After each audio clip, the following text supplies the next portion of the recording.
بسم اللہ الرحمن الرحیم۔ السلام علیکم۔ آج کی کہانی شروع کرنے سے پہلے میں آپ سے درخواست کروں گی کہ میرے چینل کو سبسکرائب کیجیے تاکہ میرے سبسکرائبرز پورے ہو سکیں۔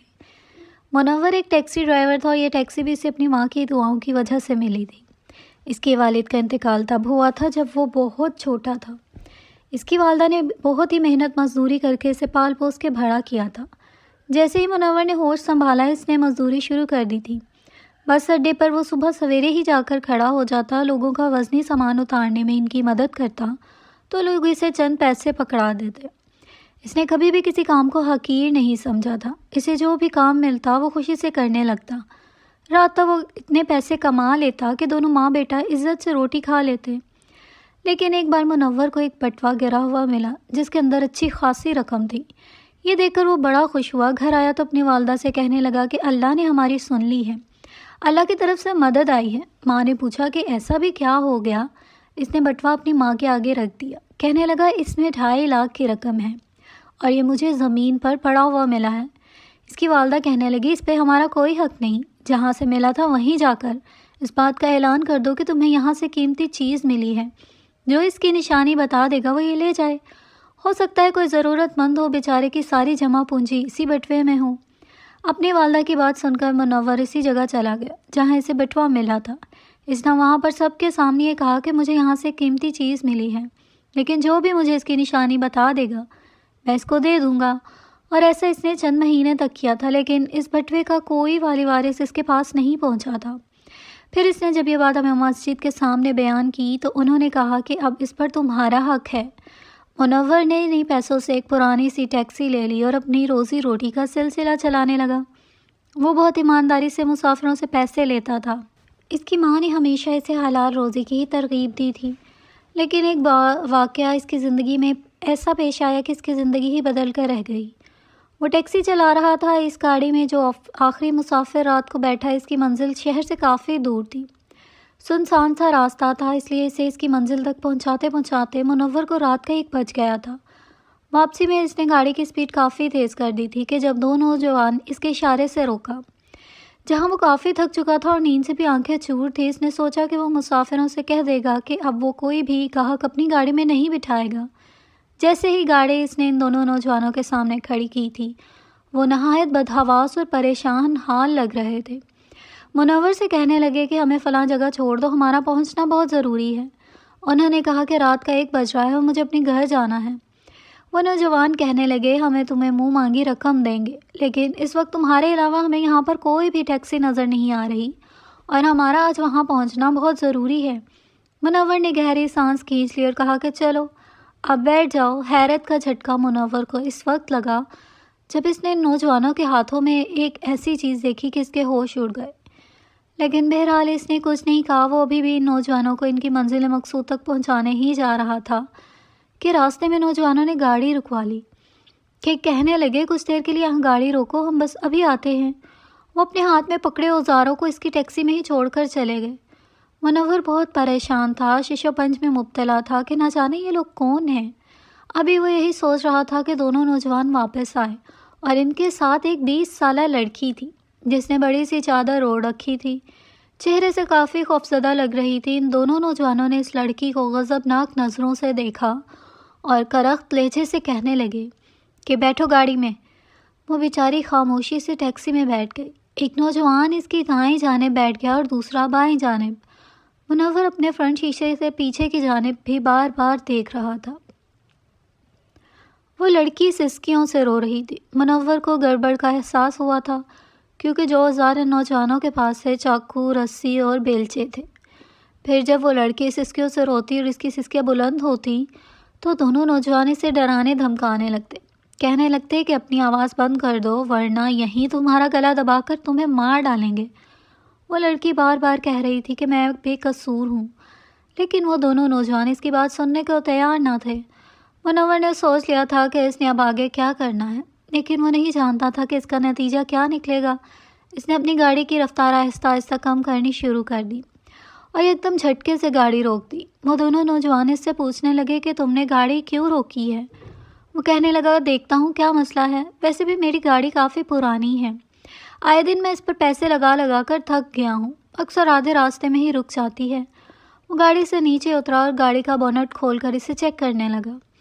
کچھ دیر ادھر ادھر کی چیزوں کو ہلانے کے بعد وہ واپس آیا اور ٹیکسی میں بیٹھ کر کہنے لگا کہ میری گاڑی دھکے سے سٹارٹ ہوگی۔ اگر آپ کو زحمت نہ ہو تو ذرا دھکا لگا دیں تاکہ یہ گاڑی سٹارٹ ہو اور میں آپ کو منزل مقصود تک پہنچا کر اپنے گھر جاؤں۔ وہ دونوں نوجوان ٹیکسی سے نیچے اتر گئے۔ وہ لڑکی ابھی بھی روئے جا رہی تھی۔ دونوں نوجوان اس کی ٹیکسی کو دھکا لگانے لگے۔ منور نے اپنی گاڑی سٹارٹ کی تو وہ سٹارٹ ہو گئی۔ اس کے بعد اس نے تیز رفتاری سے گاڑی کو آگے بڑھا لیا۔ وہ دونوں نوجوان پیچھے سے چیخنے چلانے لگے کہ تم یہ گاڑی کیوں بھگا کے لے جا رہے ہو، لیکن منور نے ایک بھی نہیں سنی۔ تیز رفتاری میں گاڑی آگے بڑھانے لگا۔ وہ سڑک ویسے بھی سنسان تھی، اس لیے وہاں پر دوسری کوئی گاڑی اس وقت نہیں چل رہی تھی جو کہ منور کی ٹیکسی کا پیچھا کرتی۔ وہ دونوں نوجوان کسی اور گاڑی میں یا ٹیکسی میں بیٹھ کر اس کے پیچھے نہیں آ سکتے تھے۔ وہ لڑکی یہ سب دیکھ کر پہلے تو چپ ہو گئی، لیکن پھر گھبرا سی گئی۔ کہنے لگی تم نے گاڑی کیوں تیز چلائی ہے؟ خدا کے لیے میرے ساتھ کچھ بھی برا نہ کرنا۔ منور نے اس لڑکی کو کوئی بھی جواب نہیں دیا۔ وہ روئے جا رہی تھی، بار بار یہی کہہ رہی تھی کہ دیکھو میں بہت شریف گھرانے کی لڑکی ہوں، میرے ساتھ کچھ بھی برا مت کرنا۔ منور نے گاڑی سیدھی اپنے گھر کے دروازے کے سامنے کھڑی کی۔ اس لڑکی سے کہنے لگا گاڑی سے نیچے اترو۔ وہ ڈری سہمی گاڑی سے نیچے اتری تھی، لیکن روئے جا رہی تھی۔ منور نے اپنے گھر کا دروازہ کھٹکھٹایا تو اس کی والدہ نے دروازہ کھولا۔ منور کے ساتھ ایک لڑکی کو دیکھ کر وہ بھی کچھ حیران و پریشان ہوئی تھی۔ منور نے اس لڑکی کو گھر کے اندر جانے کے لیے کہا اور گھر میں داخل ہوا تو اپنی والدہ سے کہنے لگا کہ اماں اسے اپنے کمرے میں لے جاؤ، یہ بیچاری بہت پریشان ہے۔ دو نوجوان اسے قتل کرنا چاہتے تھے، مجھے ان پر شک ہو گیا اس لیے میں اسے یہاں لے آیا۔ یہ سن کر وہ لڑکی حیرت سے منور کو دیکھنے لگی۔ اس کی والدہ نے اسے لڑکی کو اپنے ساتھ لگایا اور اسے اپنے کمرے میں لے گئی۔ رات کافی ہو چکی تھی، اس لیے اس کی والدہ نے اس لڑکی سے کچھ بھی نہیں پوچھا، بس اس سے کھانے پینے کا پوچھنے لگی۔ اس لڑکی کو کھانا کھلایا اور آرام کرنے کا کہہ کر باہر آ گئی۔ منور ابھی تک بھوکا بیٹھا تھا۔ اس کی والدہ کہنے لگی کون ہے یہ لڑکی؟ وہ کہنے لگا اماں پہلے یہ سب باتیں چھوڑیں، مجھے کھانے کو کچھ دیں۔ یہ سن کر اس کی والدہ نے اس سے نظریں چرائی تھی۔ کہنے لگی بس 2 روٹیاں ہی تمہارے لیے پڑی تھی، راشن سارا ختم ہو چکا تھا اور وہ تو میں نے اس لڑکی کو کھلا دی۔ یہ سن کر منور نے اپنی ماں کے ہاتھ پر ہاتھ رکھا، کہنے لگا آپ نے اچھا کیا اماں، وہ بیچاری پہلے ہی ڈری سہمی تھی، اسے اس وقت آپ کی ضرورت تھی۔ اس کی والدہ کہنے لگی لیکن تم کیا کھاؤ گے؟ یہ سن کر منور اٹھا اور سامنے پڑے مٹکے سے 2-3 گلاس پانی کے پی لیے اور کہنے لگا کہ بس میرا پیٹ تو اسی سے بھر گیا ہے۔ دوسرے دن جب منور رات کو واپس لوٹا تو اپنی والدہ سے پوچھنے لگا کہ آپ نے پوچھا اس لڑکی سے کہ وہ کون ہے؟ اس کی والدہ کہنے لگی کہ وہ ایک نیک اور شریف لڑکی ہے، لیکن چند حاسدوں نے اس لڑکی کی زندگی برباد کر کے رکھ دی۔ منور کی والدہ نے بتایا کہ اس لڑکی کا نام آمنہ ہے اور جو دونوں جوان ٹیکسی میں آمنہ کے برابر میں بیٹھے تھے وہ اس کے سگے بھائی تھے۔ آمنہ کا کہنا تھا کہ وہ جس گاؤں میں رہتی تھی وہاں کی سب سے خوبصورت لڑکی یہی تھی۔ اس گاؤں کی لڑکیاں نہر سے پانی بھر کے اپنے گھر میں لے جاتی تھیں۔ ایک بار آمنہ اپنی سہیلیوں کے ساتھ نہر سے پانی بھر کے واپس لوٹ رہی تھی کہ راستے میں سے ایک مسافر ملا جو اس سے ایک جگہ کا پتہ پوچھنے لگا۔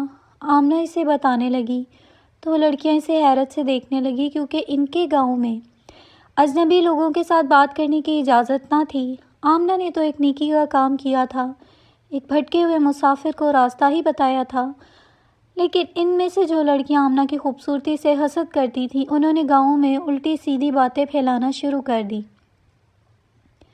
کہ آمنہ کا کسی لڑکے کے ساتھ چکر ہے اور یہ ان سے میل ملاقاتیں کرتی ہے۔ یہ بات جب آمنہ کے بھائیوں تک پہنچی تو ان کی غیرت جوش مارنے لگی۔ انہوں نے آمنہ کو چلاتے ہوئے بلایا اور پوچھنے لگے کیا تم نے فلاں دن کسی آدمی سے بات کی تھی؟ آمنہ کو یاد آنے لگا کہ ایک بھٹکا ہوا مسافر تھا جسے اس نے راستہ بتایا تھا۔ آمنہ نے بھی پوری بات بتائی بھی نہیں تھی، بس یہی کہا تھا ہاں بھائی جان وہ نوجوان مجھ سے بات ابھی یہیں تک ہوئی تھی کہ آمنہ کے بھائی نے کھینچ کے تھپڑ آمنہ کے منہ پر دے مارا۔ کہنے لگا بس تو نے ہمیں پورے گاؤں میں منہ دکھانے کے قابل نہیں چھوڑا، ہم تمہیں غیرت کے نام پر قتل کر دیں گے۔ یہ سننا تھا کہ آمنہ رونے پیٹنے لگی، کہنے لگی میری پوری بات تو سن لے بھائی، میں نے کچھ نہیں کیا۔ لیکن آمنہ کی بات کسی نے نہیں سنی اور اسے کمرے میں بند کر دیا۔ وہ روتی رہی، چلاتی رہی، یہاں تک کہ اپنے ماں سے بھی بات کرنا چاہی، مگر اس کے بھائیوں نے صاف صاف الفاظ میں کہہ دیا کہ اگر کسی نے بھی دروازہ کھولنے کی کوشش کی یا کسی بھی طرح کا رابطہ رکھنے کی کوشش کی تو ہم اسے یہیں پورے گاؤں کے سامنے عبرت کا نشان بنا دیں گے۔ 2 دن تک آمنہ اسی کمرے میں بند رہی، کسی نے اسے کمرے سے نہیں نکالا تھا۔ آخر 2 دن بعد جب اس کے والد شہر سے واپس لوٹے تو ہمیشہ کی طرح سب سے پہلے انہوں نے اپنی بیٹی آمنہ کو ہی آواز دی تھی۔ آمنہ کے والد اس گاؤں کے سرپنچ تھے، بڑے ہی اعلیٰ اخلاق اور نیک سیرت انسان تھے۔ جب شہر سے واپس آ کر انہوں نے اپنی لاڈلی بیٹی کا نام لیا تو آمنہ کے دونوں بھائی پھپھر کے سامنے آ گئے۔ والد صاحب کو سانس تک لینے نہیں دیا تھا کہ غصے سے اپنی بہن کی ساری کارستانی اپنے والد کو سنانے لگے۔ آمنہ کے والد نے یہ سنا تو فوراً نفی میں سر ہلا کر کہنے لگے کہ نہیں، ایسا ممکن نہیں ہے، میں نہیں مانتا میری آمنہ ایسا کر سکتی ہے، یقیناً تم لوگوں کو کوئی غلط فہمی ہوئی ہوگی۔ مگر آمنہ کے دونوں بھائی چلا چلا کر اپنی بہن کے کردار کی دھجیاں اڑا رہے تھے۔ یہ سب کچھ آمنہ کے والد برداشت نہ کر سکے اور وہیں گر گئے۔ آمنہ کی والدہ اس پل چیخی تھی جب آمنہ کے والد زمین پر گرے تھے۔ آمنہ جو کمرے میں قید تھی باہر سے آتے شور کی آوازیں روتے ہوئے سن رہی تھی۔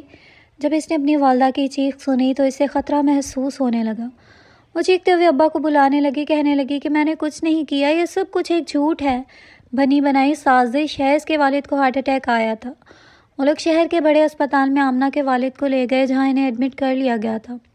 یہ بات بھی آمنہ کے ہی حصے میں آئی کہ اس کی وجہ سے اس کے والد کی حالت ہوئی ہے۔ آمنہ کے دونوں بھائیوں نے فیصلہ کر لیا، بس اب وہ اپنی بہن کو چھوڑیں گے نہیں۔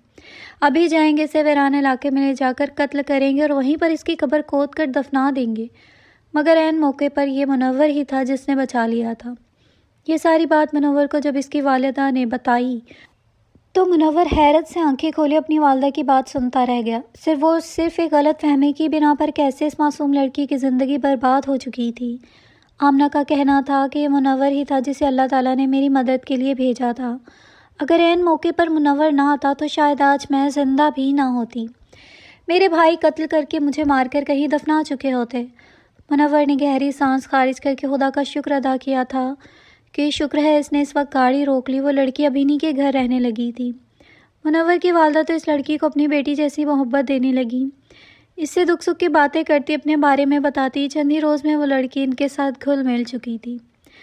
مگر جب رات کو منور گھر آتا تو ایک کمرے میں قید ہو کر رہ جاتی۔ وہ سوتی بھی منور کی والدہ کے کمرے میں ہی تھی۔ یوں ایک ہی گھر میں نامحرم بن کر رہنا نامناسب تھا، اس لیے آمنہ کے اخلاق کو دیکھتے ہوئے منور کی والدہ نے ایک روز منور کو اپنے پاس بلایا اور پھر کہنے لگی کہ دیکھو منور بیٹا، شادی کی عمر تو تمہاری بھی ہو چکی ہے اور یہ لڑکی بھی بڑے ہی اعلیٰ اخلاق اور با کردار ہے۔ میں چاہتی ہوں میں تمہارا نکاح آمنہ سے کر دوں، تمہارے لیے اس سے بہتر کوئی لڑکی ہو ہی نہیں سکتی۔ منور نے آج سے پہلے اپنی والدہ کی کوئی بات نہیں ٹالی تھی اور نہ ہی وہ اب ٹالنے والا تھا۔ چند ہی روز بعد سادگی سے منور اور آمنہ کا نکاح کر دیا گیا اور یوں زندگی نے کروٹ بدلی اور وقت دھیرے دھیرے آگے بڑھنے لگا۔ منور اور آمنہ ایک ہی دوسرے کے حق میں بہترین ثابت ہوئے تھے۔ وہیں آمنہ نے پورے گھر کی ذمہ داری خود اٹھا لی اور اپنی ساس کی خوب خدمت کرتی، جبکہ منور بھی کام کاج سے تھکا ہوا آتا تو سیدھا اپنی والدہ کے پاس جاتا، اس کے ہاتھوں کو چومتا۔ اسی پھل آمنہ بھی پانی کا گلاس اور کھانا لیے منور کے پاس آ جاتی۔ تینوں مل کر کھانا کھاتے اور پورے دن کی باتیں بیٹھ کر کرتے۔ یوں ہی وقت آگے گزرتا گیا۔ منور اور آمنہ کو اللہ تعالیٰ نے ایک بیٹا اور ایک بیٹی سے نوازا تھا۔ شادی کو کئی سال گزر چکے تھے۔ 5 سال کے اس طویل عرصے میں دونوں میں کبھی لڑائی نہیں ہوئی تھی اور نہ ہی کبھی منور نے آمنہ کے ماضی کو کریدنے کی کوشش کی تھی۔ ایک روز منور کام سے واپس آیا تو کافی تھکا آ رہا تھا۔ اس کی طبیعت بھی کچھ بوجھل تھی، اس لیے کھانا کھانے کے بعد وہ سو گیا۔ آدھی رات کو اس کی آواز آمنہ کی سسکیوں سے کھلی تھی۔ وہ ہڑبڑا کر اٹھ بیٹھا تھا، دیکھا تو آمنہ بیٹھی سسک کر رو رہی تھی۔ اس کے آنسو تھمنے کا نام نہیں لے رہے تھے۔ منور پریشان ہو گیا، آمنہ سے پوچھنے لگا کیا وجہ ہے، تم اس قدر رو کیوں رہی ہو؟ آمنہ نے روتے ہوئے پہلے تو نفی میں سر ہلایا مگر پھر کہنے لگی مجھے اپنے امی اور ابا کی یاد آ رہی ہے۔ کتنے سال ہو گئے میں نے انہیں نہیں دیکھا، کاش میرے بھائی میرے ساتھ یہ سب کچھ نہ کرتے تو آج شاید میں اپنی والد والدہ سے یوں انجان نہ ہوتی۔ آمنہ کی باتیں سن کر منور سوچ میں پڑ چکا تھا۔ واقعی ماں باپ کی کمی تو سبھی کو محسوس ہوتی ہے۔ 5 سال سے آمنہ اپنے والدین سے دور تھی۔ کچھ سوچتے ہوئے منور نے آمنہ کو دلاسا دیا اور پھر یہ وعدہ کیا کہ میں تمہاری ملاقات تمہارے والدین سے ضرور کرواؤں گا، تم بے فکر رہو اور ابھی سو جاؤ۔ شوہر کی بات سن کر اس وقت تو آمنہ سو گئی۔ اگلے روز منور کام پر نہیں گیا تھا، بلکہ کام کی جگہ وہ اس گاؤں کی جانب چلا گیا جہاں پر آمنہ رہا کرتی تھی، اور اس کے ابا اس گاؤں کے سرپنچ تھے۔ منور اس گاؤں میں داخل ہوا تو کچھ ہی آگے جانے پر اسے گاؤں میں ایک پنچایت لگی ہوئی دکھائی دی تھی، جہاں پر کئی لوگ بیٹھے تھے اور سامنے ہی سرپنچ بیٹھے کسی موضوع پر گفتگو کر رہے تھے۔ بڑا ہی اچھا ماحول تھا۔ منور بھی گیا اور جا کر ان لوگوں کے بیچ بیٹھ گیا کہ تبھی وہی دو لڑکے اپنے ابا کے پاس آ کر کھڑے ہو گئے، جو کہ آج سے 5 سال پہلے منور کی گاڑی میں آ کر بیٹھے تھے۔ شاید یہ دونوں ہی آمنہ کے بھائی تھے، مگر یہاں پر بیٹھے سرداروں میں سے آمنہ کا باپ کون سا تھا یہ منور نہیں جانتا تھا کہ تبھی وہ دونوں لڑکے جا کر ایک شخص کے دائیں اور بائیں جانب کھڑے ہو گئے اور ان سے سرگوشی میں بات کرنے لگے۔ آمنہ کے والد کو بھی اس طرح منور پہچان چکا تھا۔ وہ کافی کمزور اور بے چین سے لگ رہے تھے۔ ان کی آنکھوں میں ایک پھیکا پن تھا، جیسے کوئی قیمتی چیز ان سے کھو چکی ہو۔ ان کی حالت دیکھ کر سچ میں منور کو ان پر ترس آیا تھا۔ یقیناً یہ آمنہ کی ہی وجہ سے ان کی یہ حالت ہوئی تھی۔ تبھی آمنہ کے والد کی نظر منور پر پڑی۔ اس نے ہاتھ اٹھا کر منور کو اپنے پاس بلانا چاہا۔ منور پہلے تو تھوڑا گھبرایا، کیونکہ اگر وہ اٹھ کر آگے جاتا تو یقیناً وہ دونوں لڑکے اسے پہچان لیتے اور پھر اس کے ساتھ کچھ بھی ہو سکتا تھا۔ آگے آنے سے پہلے منور نے کہا کہ جناب، میں آپ سے اپنی جان کی امان چاہتا ہوں۔ مجھے امید ہے کہ آپ کے پاس اس گاؤں میں رہتے ہوئے میری جان کو کسی بھی قسم کا کوئی خطرہ نہیں ہوگا۔ یہ سن کر آمنہ کے والد کہنے لگے کہ ہم اس گاؤں کے سردار ہیں، ہمارے ہوتے ہوئے ہمارے مہمان کا کوئی کچھ نہیں بگاڑ سکتا۔ تم آؤ اور بتاؤ یہاں کس نیت سے آئے ہو۔ منور اٹھا اور جا کر سرپنچ کے سامنے بیٹھ گیا۔ وہ دونوں لڑکے گھور گھور کر منور کو دیکھ رہے تھے۔ 5 سالوں میں تھوڑے بہت چہرے کی خد و خال بدلے تھے، مگر جلد ہی وہ دونوں پہچان گئے۔ آمنہ کے دونوں بھائی فوراً ہڑبڑا کر اپنے والد کو بتانے ہی لگے تھے کہ تبھی والد نے انہیں چپ کروا دیا اور منور سے کہنے لگے، بتاؤ تمہیں یہاں کس لیے آئے ہو؟ کون ہو تم؟ یہ سن کر منور نے ایک نظر لوگوں کے مجمع پر ڈالی اور پھر کہنے لگا، یہاں بات کرنا مناسب نہیں لگتا، میں چاہتا ہوں کہ اکیلے میں آپ سے کچھ بات کروں۔ کچھ ہی دیر بعد وہ پنچایت برخاست کر دی گئی اور آمنہ کے والد منور کو لے کر اپنے گھر چلے آئے۔ اسے مردانے میں بٹھایا اور پھر سوال کیا، بتاؤ لڑکے کیا چاہتے ہو؟ اس کمرے میں منور اور آمنہ کے والد اکیلے تھے۔ منور نے گہری سانس خارج کی اور پھر شروع سے لے کر آخر تک سب کچھ بتانے لگا کہ کیسے ایک رات 2 لڑکے سے ملے، وہ فلاں دن تھا، فلاں تاریخ تھی، اور پھر کیسے اس نے ایک لڑکی کی جان بچائی۔ بعد میں اس لڑکی نے بتایا کہ اس پر اس طرح کی تہمت لگائی گئی ہے۔ یہ سب کچھ سن کر ایک پل کو آمنہ کے والد کانپے تھے، کچھ سوچ میں پڑ گئے۔ انہیں تو شاید اپنی بیٹی یاد آ چکی تھی۔ وہ کچھ کہنا چاہتے تھے مگر کہہ نہیں پا رہے تھے کہ جب منور کہنے لگا، آپ جانتے ہیں وہ لڑکی کون تھی؟ وہ لڑکی آپ کی بیٹی تھی آمنہ افتخار، جو کہ اب میرے گھر میں میری بیوی بن کر عزت کی زندگی گزار رہی ہے۔ یہ الفاظ سننا تھے کہ آمنہ کے والد نے تڑپ کر منور کی جانب دیکھا۔ کہنے لگا، کیا مطلب میری بیٹی زندہ ہے؟ وہ تمہارے پاس ہے؟ مگر میرے لڑکوں نے تو مجھے یہی بتایا کہ وہ جسے پسند کرتی تھی اس کے ساتھ راتوں رات بھاگ گئی ہے۔ مجھے تو میرے بیٹے یہ بتاتے رہے تھے، مجھے ہارٹ اٹیک آیا اور وہ لوگ مجھے اسپتال لے کر چلے گئے، اور پیچھے موقع کا فائدہ اٹھاتے ہوئے آمنہ گھر سے اپنے عاشق کے ساتھ بھاگ گئی۔ میں تو یہ سوچ سوچ کر ہلکان ہوتا رہا کہ نہ جانے میری بیٹی کس حال میں ہوگی۔ کیا میری محبت کی یہ اہمیت تھی اس کی نظر میں؟ میں تو ہر نماز کے بعد اپنی بیٹی کے لیے اس کی خوشیاں مانگتا رہا، اور میری بیٹی مجھے اس حالت میں چھوڑ کر چلی گئی تھی۔ منور نے ان کے سارے گلے شکوے دھو دیے تھے اور پھر سب سے آخر میں یہی کہا کہ انجان لوگوں کی باتوں میں آ کر بھلا آپ کیسے اپنی اولاد پر شک کر سکتے ہیں؟ میں جو کہ آپ کی بچی کو جانتا نہیں تھا، جب اس کی حالت دیکھی تو خدا کے واسطے اس کی مدد کرنے کے لیے تیار ہو گیا۔ اس کا یہ اخلاق اور پاک دامنی تھی کہ میری ماں اس سے متاثر ہوئی اور اس نے میرا نکاح کروا دیا، اور پچھلے 5 سال میں نے آپ کی بیٹی میں ایسی کوئی خامی نہیں دیکھی۔ وہ پاک دامن ہے، شریف زادی ہے، آپ کا خون ہے۔ مجھے فخر ہے کہ مجھے آمنہ جیسی لڑکی ملی، جو بھلے ہی آپ جیسے سرپنچ اور امیر گھر کی لڑکی تھی، مگر میرے ساتھ ان 5 سالوں میں اس نے بالکل ویسے ہی زندگی گزاری جیسا کہ میں گزارتا آیا ہوں۔ یہ سن کر آمنہ کے والد پھوٹ پھوٹ کر رونے لگے تھے۔ انہوں نے منور کا شکریہ ادا کیا کہ اس نے اس کی بیٹی کو سنبھال کر رکھا، مگر اسی کے ساتھ اسے اپنے دونوں بچوں پر غصہ تھا۔ اسی پل اپنے دونوں بیٹے کو بلوایا اور انہیں غصے سے اپنی جائیداد سے آگ کر دیا۔ کہنے لگے، تمہاری وجہ سے میری بچی پر یہ نوبت آئی ہے۔ تم لوگوں کو یہ حق ہی کس نے دیا کہ میری بچی کی زندگی کے فیصلے کرو؟ اور یہ تو خدا کی طرف سے بھیجا ہوا منور تھا۔ اگر میری بچی کسی اور کے ہاتھ لگ جاتی یا پھر اس رات یہ نہ آتا تو شاید آج میں اپنی بیٹی سے کبھی دوبارہ ملاقات ہی نہ کر پاتا، اسے غلط ہی سمجھتا۔ اس رات جب منور گھر گیا تو ہمیشہ کی طرح آمنہ پانی کا گلاس لیے باہر آئی، مگر سامنے کا منظر دیکھ کر وہ گلاس چھوڑ کر اس کے ہاتھ سے گر چکا تھا، کیونکہ سامنے اس کے والد کھڑے تھے اور ساتھ ہی منور کھڑا تھا۔ والد کی موجودگی پا کر تو آمنہ کو اپنی آنکھوں پر یقین نہیں آیا۔ کپ کپاتی چلتی اپنے والد کے پاس گئی، انہیں چھوا اور پھر ان کے سینے سے لگ کر پھوٹ پھوٹ کر رونے لگی۔ کئی سالوں کا غبار تھا جو آنکھوں کے راستے نکل رہا تھا، مگر اب ساری غلط فہمیاں دھل چکی تھیں۔ ایک مرتبہ پھر آمنہ تشکر بھری نظروں سے منور کو دیکھنے لگی۔